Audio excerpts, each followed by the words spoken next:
no Eu Com Isso, nós já falamos de diversas festividades judaicas que marcam o ciclo de festas do povo judeu. Já falamos de Pessah, Yom Kippur, Bar e Bat Mitzvah, e até mesmo sobre casamento. Mas pouco falamos sobre Hanukkah ao longo de quase 200 episódios. Com certeza você já deve ter visto em algum filme ou seriado alguma referência sobre Hanukkah. Mas muitas vezes esse Hag coincide com o finalzinho do ano civil e muitas vezes caindo próximo ao Natal. É até comum ver nos Estados Unidos uma Hanukkah, o candelabro judaico específico para essa festa, junto com uma árvore de Natal. Eu sou Amanda Atsira, professora e pesquisadora de temas ligados à cultura judaica e à sociedade israelense. E eu sou João Torquato, sou músico e estudo os conflitos que se originaram a partir da desintegração da República da Iugoslávia. Nossos convidados hoje são Urilan, que é rabino liberal reformista da congregação israelita Templo Betel em São Paulo, é formado em psicologia com mestrado em filosofia, é membro do Fórum Nacional do Diálogo Religioso Católico-Judaico. A partir de 2023, assume como presidente do CRRB, Conselho Rabínico Reformista do Brasil, é corintiano, canhoto, fã do Richarlison, do Museu Judaico, do IB, do Abonimdró, do Torá com Fritas, entre outros. Recebemos também a Juliana Albuquerque, que é escritora, doutora em filosofia e literatura alemã pela University College Cork e mestre em filosofia pela Universidade de Tel Aviv. É uma das criadoras do podcast Afinidades Eletivas. Gente, sejam muito bem-vindos ao Eu Com Isso. É um prazer ter vocês aqui. Esqueci de comentar também que o Uri é meu rabino, meu professor, meu amigo, e tô muito feliz de estar aqui com vocês. E para a gente começar o episódio, para orientar os ouvintes que nos escutam, né? O que é Hanukkah e por que Hanukkah não está no Tanar, que é a Bíblia hebraica, para quem não sabe? Vocês podem falar um pouquinho aqui para os ouvintes? Muito bem. É, bom, gente, é uma alegria estar aqui com vocês no Eu Com Isso, aqui com o Ibi, junto com pessoas tão queridas quanto a Amanda Hatzira, o João, a Juliana. Eu cumprimento o Ibi por esse trabalho tão relevante, tão bacana de poder levar questionamentos a partir dos referenciais judaicos para o grande público e indo para lugares que outras instituições ou outros podcasters nem sempre ousam ir. Então, podendo acertar ou errar, mas justamente puxando aí um pouco as fronteiras, abrindo mais as fronteiras do pensamento judaico. E isso tem muito a ver com Hanukkah, mas já vamos falar sobre isso melhor. O João pergunta aqui, para a gente poder começar, para a gente poder esquentar o nosso papo, por que que o livro, um dos livros que dá base à festa de Hanukkah, não está na Bíblia hebraica? E é uma boa pergunta, porque ele é o único livro, é a única festa, né, cujo livro que lhe dá base não está na Bíblia hebraica. Uma possível explicação é que a Bíblia hebraica já havia sido canonizada, segundo alguns, aí por volta do século IV, antes da Era Comum, e a história de Hanukkah passa 200 anos depois. Outros vão dizer que a Bíblia hebraica vai ser canonizada em algum momento entre o século II, antes da Era Comum. Quando a gente fala antes da Era Comum, é o equivalente a antes de Cristo e depois de Cristo, né? Então, antes da Era Comum e depois da Era Comum, século II também. Mas talvez essa informação não tenha chegado, ou houve alguma opção por realmente não incluir os livros dos Macabeus na Bíblia hebraica. Agora, na Bíblia católica, esses livros estão incluídos. E, de qualquer maneira, esses livros que nós chamamos de livros apócrifos, ou seja, livros que trazem histórias pertinentes ao povo judeu, mas que não estão na Bíblia hebraica, não é porque não estão no Tanar que não nos dizem respeito. Então, essa é uma questão importante também para a gente falar sobre Hanukkah. Juliana, você que estuda literatura, né? Não sei se você quer também comentar sobre essa questão do livro não entrar no cânone. Tem algumas histórias também, né, que contam que tem relação com o fato de esse Hag tá ligado muito mais à questão do milagre, né? Muito mais enfatizado e o livro, né, base para essa festividade é de alguma forma muito violenta, né? Conta uma história que envolve muita violência, né? Queria saber se você quer comentar, ou se o Rabino também quer comentar esse ponto especificamente. Bom, pessoal, muito obrigada pelo convite para estar aqui com vocês hoje, discutindo com o Uri sobre Hanukkah. Como o João falou, é uma alegria para mim estar com vocês e com o Uri, porque o Uri, além de tudo, é meu rabino, e Hanukkah é uma festa que sempre me deixa um pouco perplexa, porque eu nunca sei exatamente o que sentir durante Hanukkah e como reagir a Hag. Então, hoje, assim, toda a parte de explicação mais fundada, né, no conhecimento judaico que eu puder absorver do Uri, eu estou absorvendo. Mas você chama atenção a um ponto muito interessante, Amanda, que é a questão do milagre. E eu estudo literatura alemã do século XIX, um pouco da literatura yiddish do começo do século XX. E tem um autor que tanto eu quanto o Uri a gente gosta muito, chamado Isaac Bashevis Singer, que é um autor que eu estudo. E diante das várias coisas que eu fui procurar nos últimos dias aqui para participar da conversa com vocês, eu encontrei um livro de histórias chamado The Power of Light, escrito por Bashevis Singer para crianças, sobre a festa de Hanukkah, né? Várias narrativas curtinhas envolvendo Hanukkah.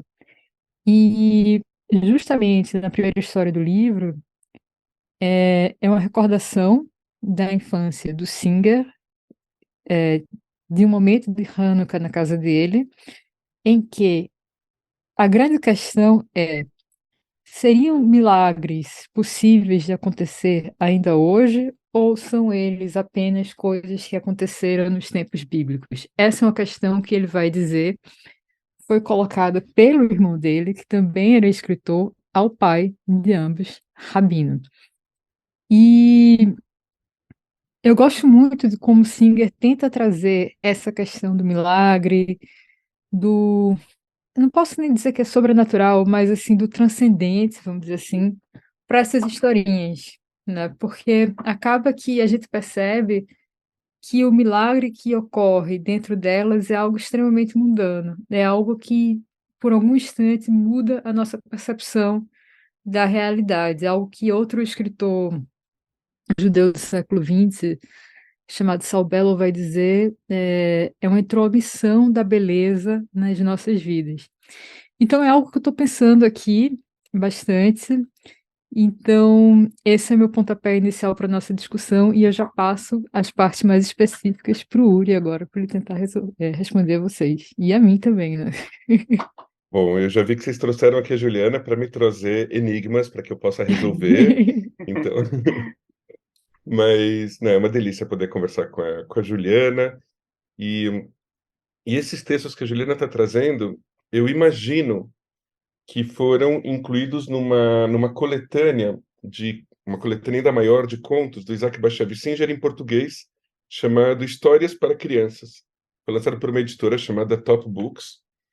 E também, para me preparar para esse nosso encontro, eu já tinha visto que havia 2 ou 3 histórias relacionadas a Hanukkah. E, e aí eu me dei conta de que havia um livro com 8 histórias, e aí eu fui buscar nesse livro, História para Crianças, se havia realmente 8 histórias de Hanukkah, e tem, né? Então elas estão todas aí em português, a gente pode ter acesso tranquilamente.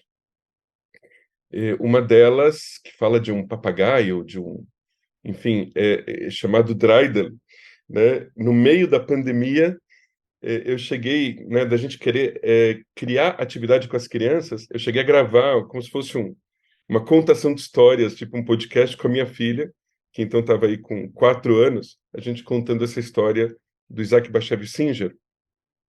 E já fica a sugestão para quem quer inventar novas atividades de Hanukkah. São 8 histórias para 8 dias. Dá para se contar uma história por dia para quem tiver filhos pequenos. Então fica a sugestão.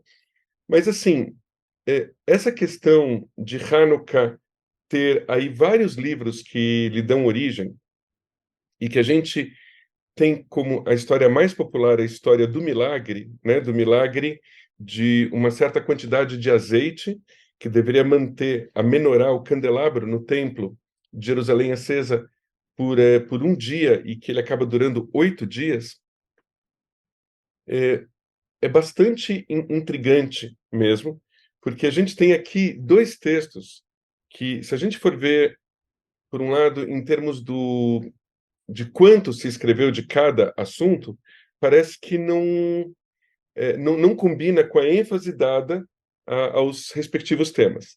Então, assim, no livro dos Macabeus tem 2 grandes volumes que contam essa história da luta dos Macabeus contra os Seleucidas ou os assírios, enfim, contra um exército muito mais poderoso, né, que fazia parte, na época, do império que dominava a região. É uma história realmente violenta, é uma história com muito sangue, é uma história. Mas é uma história que fala da resistência de um povo e de um grupo muito pequeno de pessoas que tem muita fé que eles são capazes, apesar de tudo dizer o contrário, que se eles conseguirem se organizar bem, eles são capazes de vencer em nome de uma identidade, em nome de uma fé. E, e aí tem uma outra história que tem um parágrafo, se não me engano, não é mais do que isso, no Talmud, um parágrafo, que vai citar essa história da luta dos Hashmonaim, né, dos Hasmoneus, dos Macabeus, e aí vai entrar para a história do milagre do azeite. E essa história do milagre do azeite acaba se sobrepondo, né, um parágrafo, tipo, as poucas linhas acabam se sobrepondo às muitas linhas, fazendo um jogo aí com a própria festa de Hanukkah. E assim, a gente pode pensar do porquê que uma história se sobrepôs à outra, ou ela acaba contando mais do que a outra, e, e uma explicação inicial pode ser que esse texto do milagre das velas é um texto posterior que foi trazido dentro do que a gente pode chamar do movimento rabínico, do pensamento rabínico, e que, e que os rabinos, de alguma maneira, já haviam, vamos dizer, feito uma leitura não muito positiva da liderança dos Hashmonaim, dos Macabeus, dos Hasmoneus, desde a época em que eles reconquistaram o templo da mão dos Seleucidas. Porque essas pessoas que vinham aí de uma tradição sacerdotal, depois tiveram uma postura bastante fundamentalista, um tanto violenta, e depois acabaram também se assimilando aos costumes do império em volta.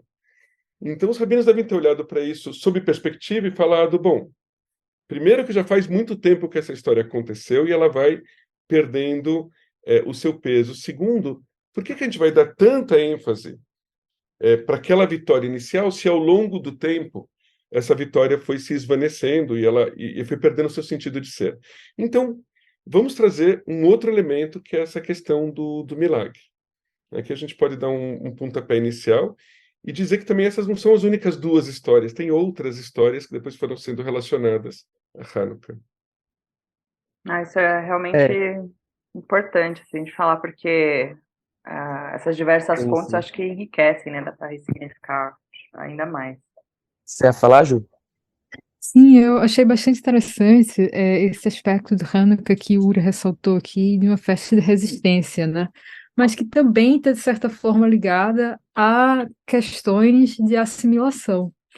E tem um fenômeno bastante popular, né, que é o fenômeno do Chrismukkah, que a gente vê muitas vezes em seriados de televisão, mas que ele tem origem justamente no século XIX, na Alemanha, no momento em que os judeus alemães estão, vamos dizer assim, sendo emancipados, tornando-se cidadãos daquele território.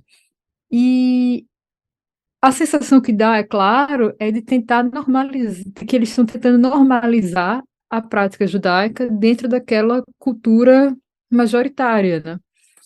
E a coisa não dá muito bem, porque mais adiante a gente vai ter a tragédia que teve, e essa tradição do Hanukkah, ela se perde, né? Então, acaba sendo também um pouco irônico, né, esse contraponto entre o que Uri acabou de dizer, dessa relação entre resistência e assimilação dentro da própria história, né, das narrativas de Hanukkah, e também no que a gente vê em questão de práticas populares, né?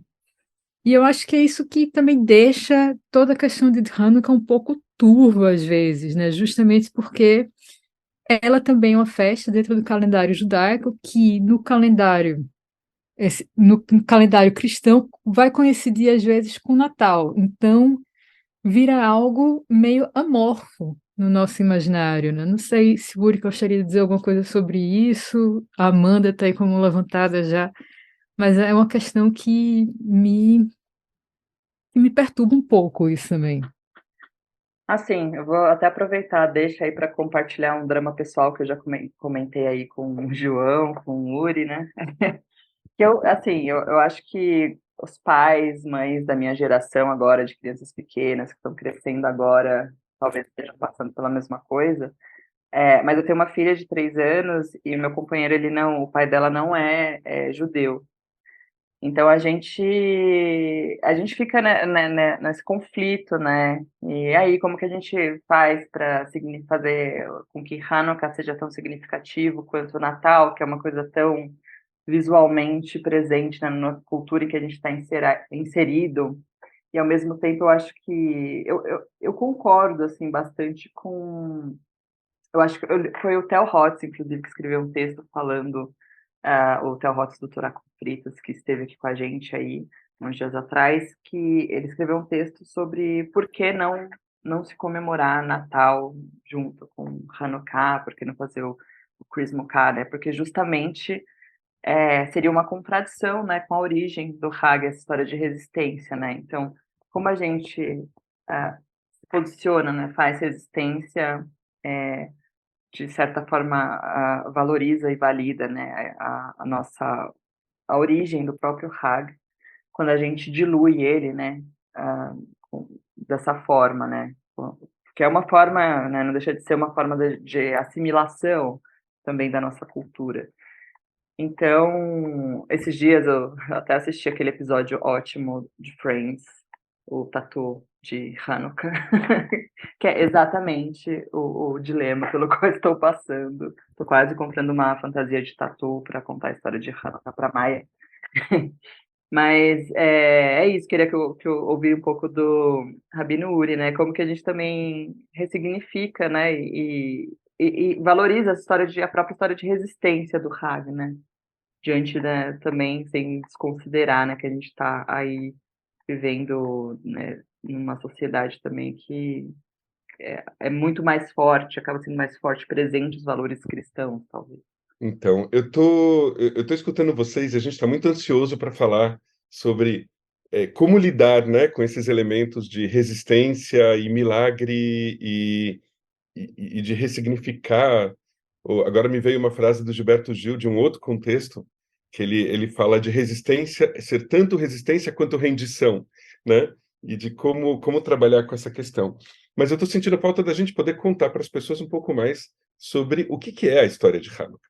Então, voltar um pouquinho mais, já que a gente está falando de texto, de literatura, né, com a presença aqui da Juliana, eu gosto muito de um livro chamado, que infelizmente não tem em português, ou talvez não ainda, chamado The Jewish Holidays, Os Feriados Judaicos, um guia e comentário de Michael Strassfeld.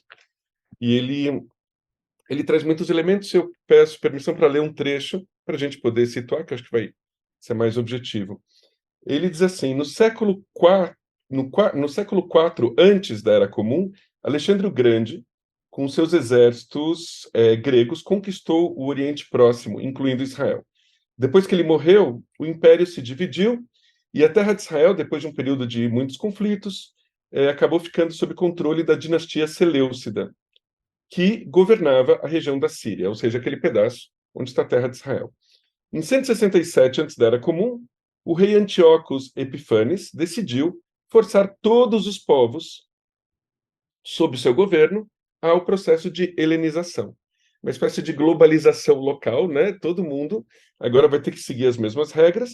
As práticas dos ritos judaicos, assim como o Shabat e a circuncisão, foram colocados como práticas fora da lei.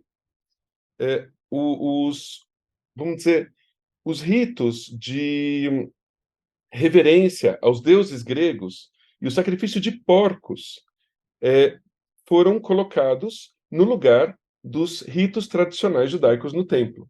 Os judeus rapidamente, alguns judeus rapidamente se adaptaram, vamos dizer, assimilaram as práticas, vamos chamar gregas, e montaram seus ginásios.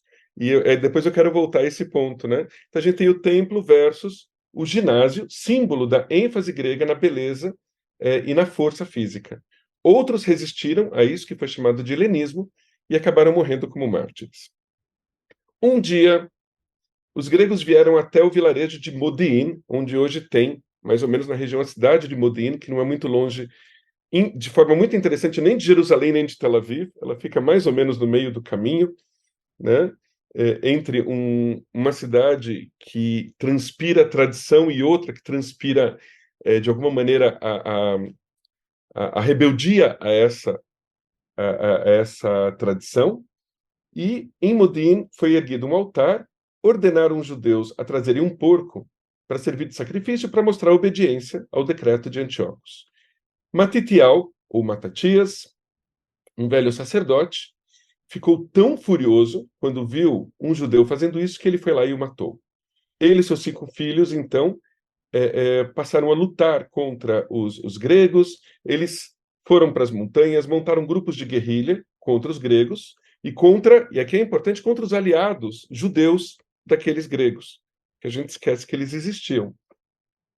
E depois que Matitiel morreu, o poder passou para Yehudá a Macabi, Judas Macabeus, que liderou as forças com os exércitos, né, com os seus grupos de guerrilha, e finalmente, sendo poucos contra muitos, liberaram a cidade de Jerusalém, recuperaram o templo dos gregos.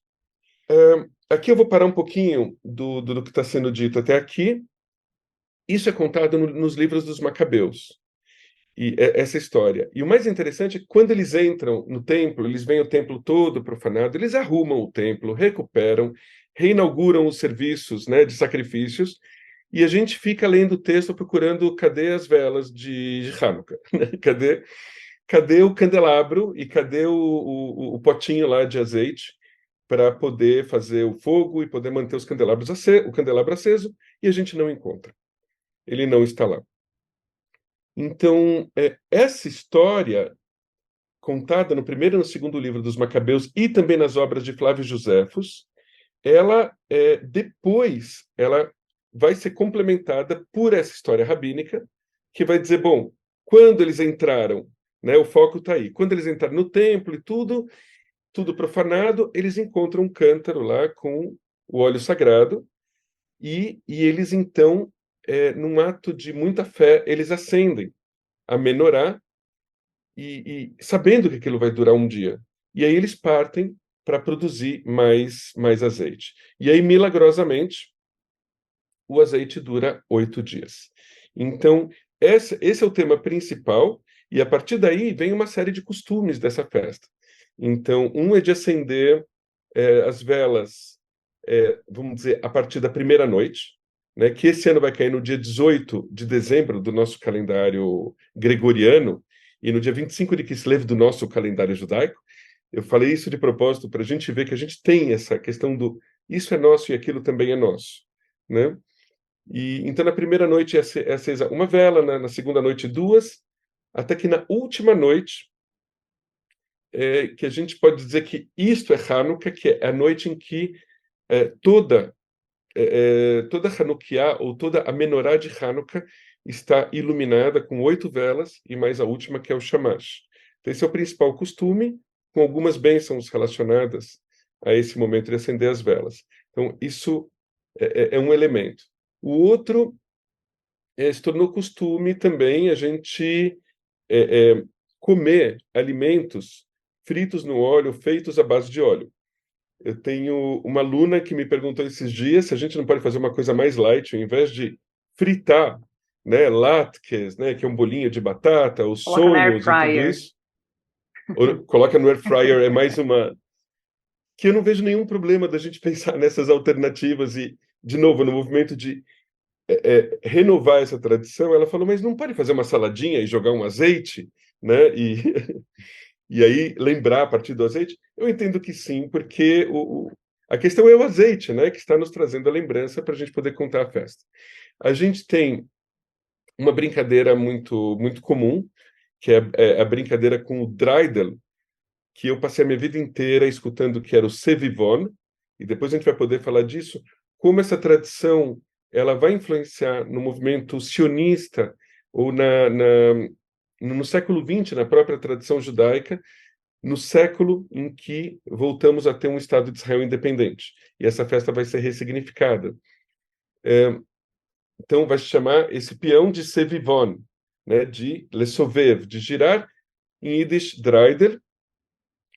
E também uma tradição que existe antiga de Hanukkah Geld, de se dar dinheiro de Hanukkah para as crianças, e que é comum em Israel, mas que nos Estados Unidos e em outros lugares acabou se popularizando também a questão de dar presentes para as crianças nessa época, o que tem a ver com o que vocês estavam falando sobre a festa acontecendo numa época próxima do Natal. Então a gente fica nesse jogo, de alguma maneira, de como eu me adaptar à sociedade onde eu vivo e lidar e viver dentro dela, porque, enfim, é a sociedade da qual a gente faz parte, e ao mesmo tempo manter as minhas tradições, né? Até onde vai a assimilação e até onde vai a manutenção dos nossos valores. O Rabino passando por essas questões, esses tópicos e tal, contando a história de Hanukkah e toda a sua simbologia, eu vejo que Hanukkah tem uma narrativa muito forte, né? Mas, sei lá, você pega Pessach, por exemplo, que tem, mas você tem um Haggadah ali, fazendo todo o passo a passo, tudo certinho, enfim. E Hanukkah traz uma questão de identidade também, né?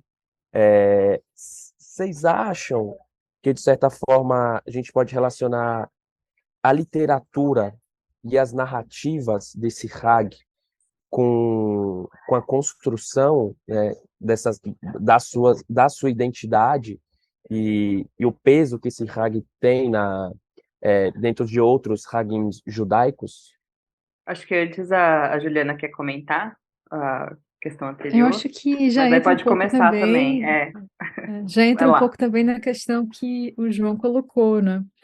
É interessante esse contraste, né, entre Pessah e Hanukkah, né, proposto pelo João, e ele passou justamente pela minha cabeça enquanto o Uri falava, não só pelo fato de em Pessah a gente tem um Haggadah que norteia todo o Seder, né, a discussão do Seder, etc., e evoca uma participação nossa nessa narrativa de libertação, bastante ativa, né? Não só a partir da leitura, mas também a partir da discussão sobre aquela narrativa.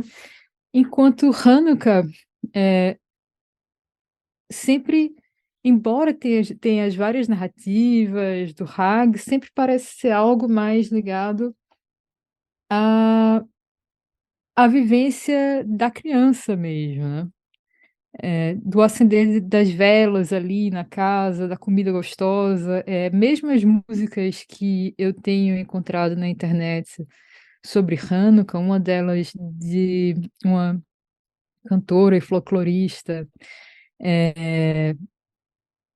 sefardi ali da região de Sarajevo, chamada Flori Yagoda, ela vai ter uma música chamada Ocho Candelicas. E é uma música infantil. E ela vai falar justamente sobre o que existe de instigante para a criança naquele momento, que é observar as luzes, o acendimento das luzes e comer a comida gostosa, né? Os pastelicos que ela vai falar e as amêndoas com mel. Quando o Uri estava falando de como ressignificar a festa, e a gente brincou com a questão das comidas do airfryer, eu pensei que talvez a gente possa usar um airfryer, talvez a gente possa, por exemplo, também fazer uma salada com um pouco mais de azeite, mas algo que também possa ser bastante interessante, talvez seja integrar um pouco da cultura culinária de grupos judeus da diáspora para dentro da nossa própria experiência de Hanukkah, né? E da cultura culinária, do cancioneiro também, se a gente pensar, né, no trabalho da Floria Goda, né? E também narrativas. Narrativas têm um peso enorme, né? Em como a gente passa a ressignificar ou a compreender um determinado evento. Então, se a narrativa histórica é árida para gente e tão cheia de detalhes, a narrativa ficcional, puxada por folclore, ela tenta apelar, talvez, para o que seja mais elementar, né, na nossa experiência afetiva. Então, dando um exemplo aqui, e ela dialoga muito com a narrativa canônica também. O exemplo que eu quero chamar a atenção é justamente no foco do milagre do óleo, né? Do acendimento das velas, na narrativa que o Uri compartilhou conosco agora, e em uma das narrativas que tem no livro infantil do Singer, né? E ele faz justamente o contraste. Enquanto na narrativa a gente tem um óleo que dura por 8 dias, no texto do Singer, em inglês é Extinguishing Lights, eu não sei como chama em português, é justamente As luzes apagadas. as luzes apagadas. É justamente o problema de que ninguém está conseguindo acender as velas de Hanukkah durante todo o Hag. Até que no 8º dia, finalmente, o rabino toma conhecimento do porquê isso está acontecendo e o milagre acontece de que eles finalmente conseguem acender. Esse jogo que a literatura imaginativa faz com a tradição canônica, né, dentro de uma perspectiva cultural, é muito interessante porque muitas vezes, para que a gente possa compreender algo dentro da nossa cultura, a gente precisa praticar jogos de inversões, supor cenários em que as coisas aconteceriam ao contrário do que realmente aconteceram, né? Então, se Hanukkah é uma festa das luzes, imagina o Hanukkah com as luzes todas apagadas. O que é que isso quer dizer, né? E aí esse questionamento, que é um questionamento que rola muito naturalmente em torno da mesa do Seder de Pessah, né? Que a gente vai testando os nossos próprios questionamentos com relação à questão do Pessah, acaba também sendo incorporado numa narrativa imaginária sobre uma festa, entre aspas, menor, para que a gente possa entender a sua particularidade também, a sua importância, né? Então, não sei se ficou claro, se ficou muito esquisito o que eu acabei de dizer, mas é algo que eu tenho pensado bastante agora, no momento aqui. Eu queria trazer um elemento que talvez possa dialogar com isso que você trouxe, Juliana. A gente vai jogando, né, também informações, a gente vai reorganizando. Quando o João traz essa comparação que aparentemente qual é o sentido de comparar a situação de Pessah com a situação de Hanukkah? E aí eu vi todo o sentido quando você fala, poxa, em Pessah tem algo organizado e em Hanukkah talvez não tanto, né? Por que não poderia ter uma Haggadah de Hanukkah ou coisa parecida? A gente pode fazer, né? Mas o que eu estava pensando, assim, alguns elementos. Vocês estavam falando, bom, parece uma festa mais de criança. Pessah também. Pessah, a gente chama lá as crianças para sentarem na mesa, as primeiras crianças vão cantar uma Nishtaná, e parece algo muito voltado às crianças, quando é Exato. algo muito sério, né?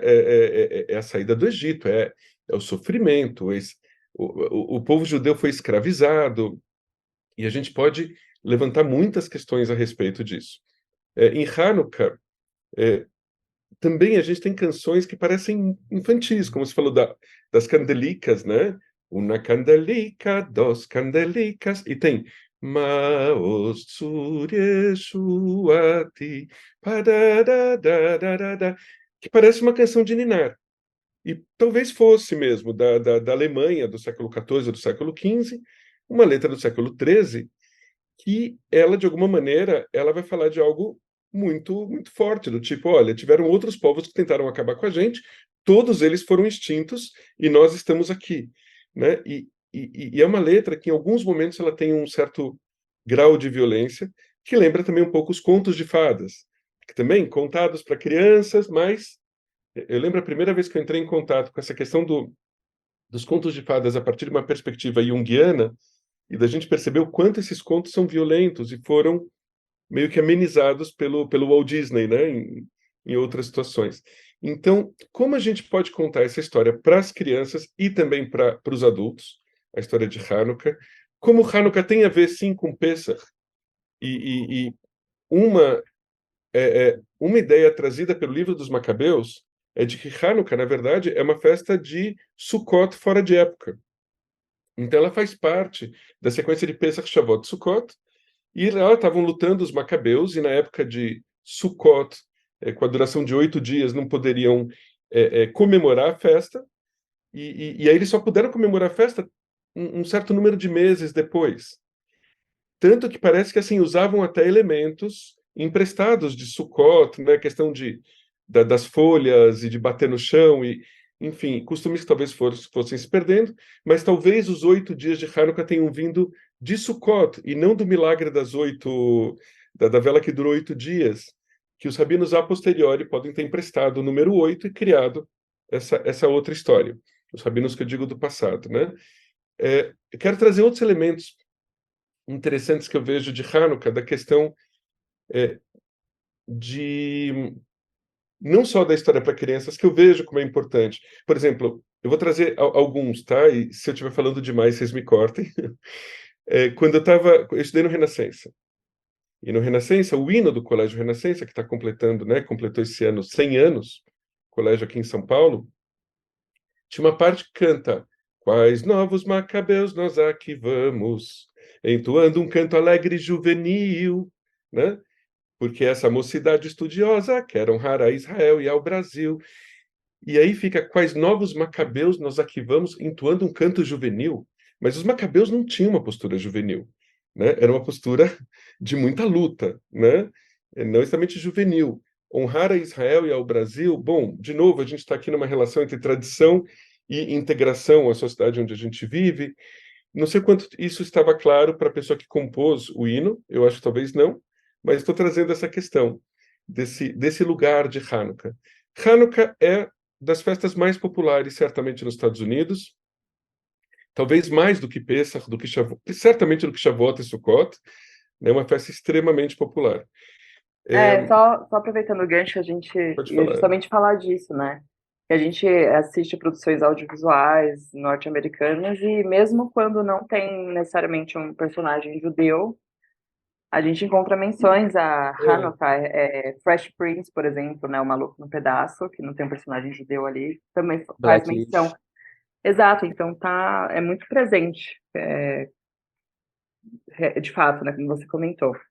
Sim, e essa questão do conflito, de vivermos num país cristão e sermos judeus, e como que a gente faz? Cada um de vocês deve lembrar, quando criança, como isso se colocou. Para mim, eu via o Natal da Turma da Mônica na televisão, né? E a gente tinha Hanukkah na escola, em casa, etc. A minha filha veio, como as filhas de muitas de vocês, não é porque ela é filha do Rabino, né, de ter amigos. Ela fala: eu quero ser cristã. Por quê? Porque eles ganham um presente de Natal. E aí a gente começou a trabalhar a questão de Hanukkah, e ela contou, no meio da pandemia, com muito orgulho, né, a história de Hanukkah para os colegas da escola dela. E aí chegou no final e ela falou da luta dos macabeus e do milagre das velas. E ela, assim, isso porque a gente contou para elas histórias, para ela e para o irmão, né, para o Ariel, porque leu livros da PJ Library, que eu acho que são outros grandes parceiros nossos nessa questão da identidade, uma identidade judaica inserida no mundo maior, né? Assim como o Moretel, né, futuro Rabino Tel Rotz também, ou seja, a gente está muito em casa aqui.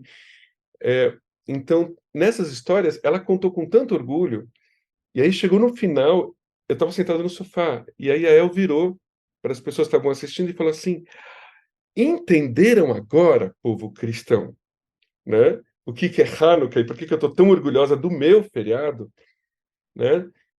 E agora a gente tem maneiras de ressignificar, vamos dizer, cada dia desses feriados, com tradições mais antigas e outras mais recentes. Então, o sétimo dia é chamado de Hag HaBanot, o dia das filhas. Tem uma tradição Mizrahi, se não me engano, não me lembro se da Tunísia ou da onde, judaica, que trabalha esse sétimo dia. O oitavo dia como a plenitude de Hanukkah, Zot Hanukkah.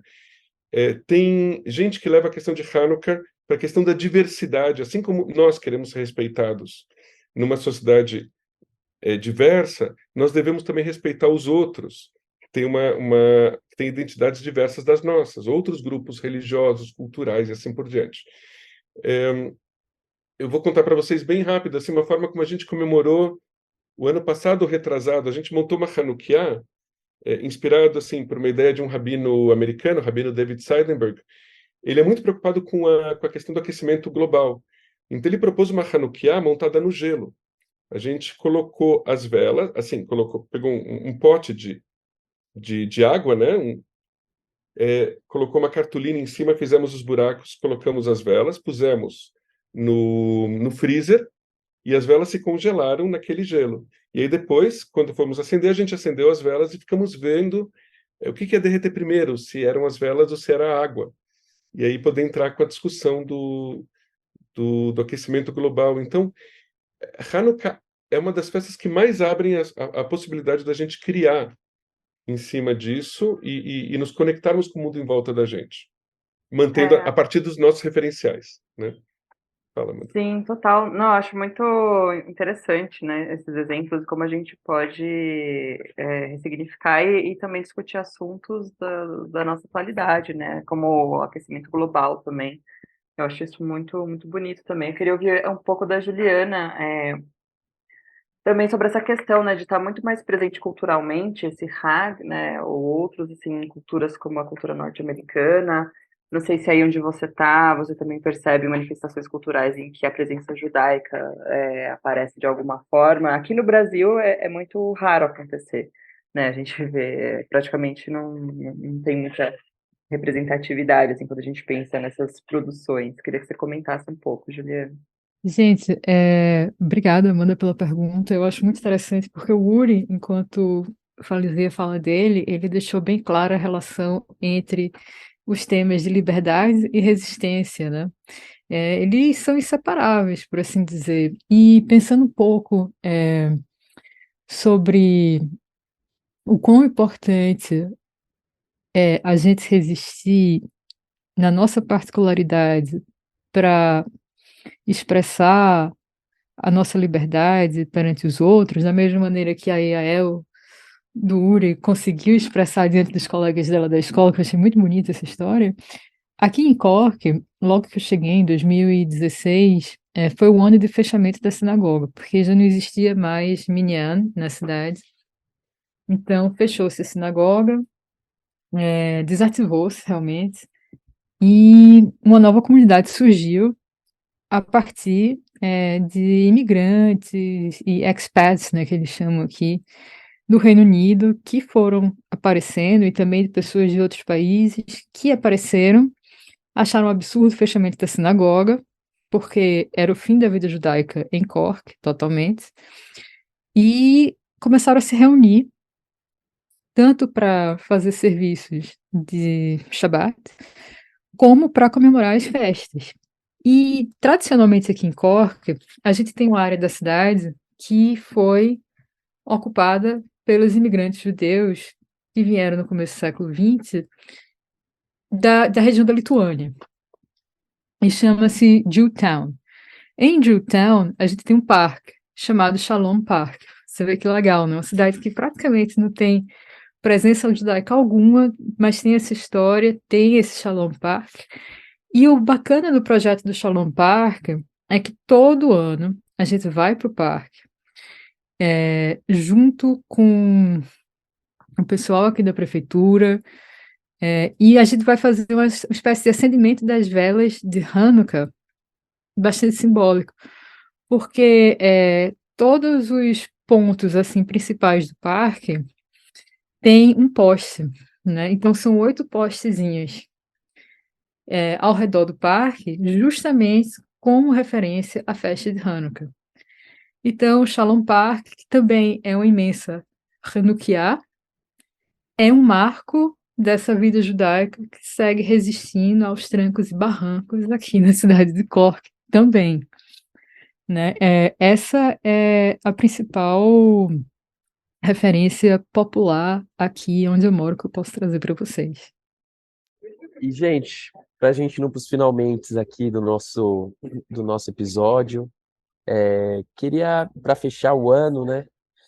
Eu queria saber de vocês qual mensagem de Hanukkah vocês poderiam deixar aqui para os nossos ouvintes, ou, enfim, sintam-se à vontade. Uma mensagem é que Hanukkah é um desafio, continua sendo um desafio para a gente. Esse ano, Hanukkah acontece relativamente tarde no calendário gregoriano, então do dia 18 até o dia 26 de dezembro, e que é um período que as crianças estão entrando de férias, está todo mundo exausto desse ano de meio que um retorno, né, à vida presencial por conta da pandemia, e ao mesmo tempo continua uma coisa online, e a gente pensa em comemorar alguma coisa, na minha comunidade particularmente, uma espécie de pré-Hanukkah, para a gente não deixar passar, porque se for em Hanukkah mesmo, talvez a gente tenha muito pouca gente. Então, Hanukkah propõe a gente desafios da relação da gente com a sociedade em que a gente vive. E, por outro lado, Hanukkah é a festa não só das luzes, mas das chamas que nós mesmos mantemos acesas. Então, outro tema que eu não cheguei a falar, mas deixa para uma outra vez, dessa questão do quanto o movimento sionista pegou a questão de Hanukkah e falou: nós levantamos as chamas, nós acendemos, nós mantemos essa chama, não teve milagre algum, né? Foi a nossa luta. Por outro lado, a fé, a convicção de que é possível fazer com que as coisas aconteçam, para mim, é a principal mensagem que a gente tem aí para o ano civil 2023. Né? Se comenta muito, quando a gente acende as velas, a gente faz uma brachá na primeira noite, né, agradecendo a Deus por estarmos vivos, por a gente ter se mantido firme e por termos chegado até esse momento. Tem a brachá, a bênção apropriada, né, de Leadlik Ner Shel Hanukkah, da gente acender as velas de Hanukkah. E tem uma que fala: nós agradecemos a Deus por ter realizado milagres para os nossos antepassados no tempo deles, nessa época do ano. E alguns se perguntam qual é o milagre da primeira vela, do primeiro dia, porque do segundo dia o milagre é que aquele óleo durou mais tempo do que deveria ter durado. Agora, qual é o milagre do primeiro? Porque aí foram as pessoas que acenderam. Então, um comentário que se traz, e com isso eu quero trazer essa mensagem: o milagre está em a gente tomar iniciativa para poder acender essa chama. O que vai acontecer depois, a gente não sabe, mas é a gente se movimentar para fazer as coisas acontecerem. Se aquele pessoal não tivesse se movimentado, falar: olha que pena, só sobrou um óleo de azeite, e sentassem de luto, nada teria acontecido, não teria tido milagre algum. Então, para acontecer um milagre, isso depende de algo que não é nada milagroso, que é nosso. Nós temos que se mexer, a gente tem que se mexer para fazer as coisas acontecerem. É isso. Hag Hanukkah Sameach. Juliana? Gente, eu partilho dessa mensagem do Uri, eu acho muito bonita a imagem das luzes, né? As luzes enquanto metáfora, tanto para essa questão da fé, como da agência humana que tem a sua beleza, né? E que se impõe no mundo, né? Transformando a realidade, mas também a luz como fonte de algo esclarecedor. Então, já que Hanukkah parece para tantos, né, uma festa tão amorfa, talvez a gente pudesse usar também essa metáfora das luzes para a gente tentar esclarecer a importância que essa festa tem na, na maneira como a gente se pensa judeu, né? E tentar, com isso, talvez, expandir um pouco a nossa percepção do que é ser judeu hoje no Brasil, né? E tentar integrar aspectos de outras tradições judaicas dentro das nossas práticas para a gente poder se entender melhor. Isso talvez seja como a gente possa ver a questão das luzes como uma metáfora ao esclarecimento também com relação a Hanukkah. E a outra coisa que eu quero dizer é que sejam sempre atentos às narrativas, né, as narrativas imaginárias, as narrativas que parecem menos problemáticas possíveis, porque elas guardam grandes surpresas e elas mexem muito conosco no sentido de lidar com as nossas emoções mais básicas. O Uri mencionou no começo da nossa conversa um conto do Bashevis Singer sobre um papagaio chamado Dreidel. E esse é um conto que eu já sou uma mulher de 38 anos, e quando eu leio esse conto, eu sinto vontade de chorar, porque eu acho ele um conto de uma singeleza tão grande, de uma beleza tão grande, e a própria sensação que ele evoca faz com que eu perceba, de modo ainda que inarticulado, a importância da própria festa. Afinal, o que é um papagaio perdido em Nova York, no meio do inverno, que chega e pousa justamente na janela de um apartamento, se não um milagre, né? E aí a gente pode pensar sobre isso, nesse sentido, pode também trazer, ao ler essa narrativa, questões mais contemporâneas, inclusive do aquecimento global, um papagaio no inverno, que não deixa de ser absurdo, né? Considerando como está tudo. E isso mostra cada vez mais como o nosso próprio judaísmo se fortalece à medida em que a gente tenta exercitá-lo a partir da compreensão dessas narrativas e da feitura de novas narrativas também. Então, é isso, gente. Hag Sameach. Hag Sameach. E Queridos, leiam Isaac Bashevis Singer, é maravilhoso. Exatamente, leiam Aham. Bashevis. Não, estou completamente inspirada a voltar a ler, porque eu li há muito tempo ainda na universidade, e eu quero agradecer muito vocês por trazerem isso pra gente, por dar essa oportunidade de eu voltar a essas leituras, mas também de ouvir vocês, e é isso, muito obrigada mesmo, assim, por vocês serem tão generosos aí, compartilhando o que vocês conhecem, as vivências com a gente. Eu adorei estar com vocês, aprendi muito hoje. Ah, E estou empolgada agora para Hanukkah, coisa que raramente acontece. Então, eu também, isso é um gente. milagre, hein, Yuri? Não, eu vou dizer que ter tido a oportunidade de me preparar para esse encontro com vocês, saber que era com a Juliana também, e com você, Amanda, e com você também, João, também me animou a buscar outras fontes que eu não tinha buscado para Hanukkah, e que também me ajudam a estimular a minha própria comunidade, a minha casa, né, as pessoas que a gente conhece, a comemorarem Hanukkah para além do lugar comum, né? Da Sim. gente comemorar, acendendo as velhinhas e postando foto no Facebook. Eu acho que Hanukkah Sim. merece mais do que isso. Então, Merece. e a gente Total. merece. É o que você diz, né? O Hanukkah, essa movimentação toda, eu acho que essa movimentação que a gente fez aqui juntos e individualmente é o maior sentido de Exatamente. Hanukkah. Perfeito. Maravilha. Gente, muito obrigado. E é isso, conversamos hoje com o Urilan, que é rabino da congregação israelita Betel, e com a Juliana de Albuquerque, que é escritora e pesquisadora.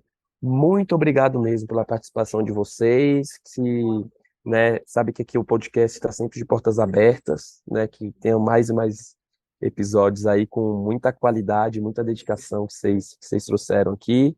Muito obrigado e voltem sempre. E Hanukkah Sameach. Gente. Hanukkah Hanukkah Sameach. Sameach. Tchau, turma. Tchau, tchau. Maravilha.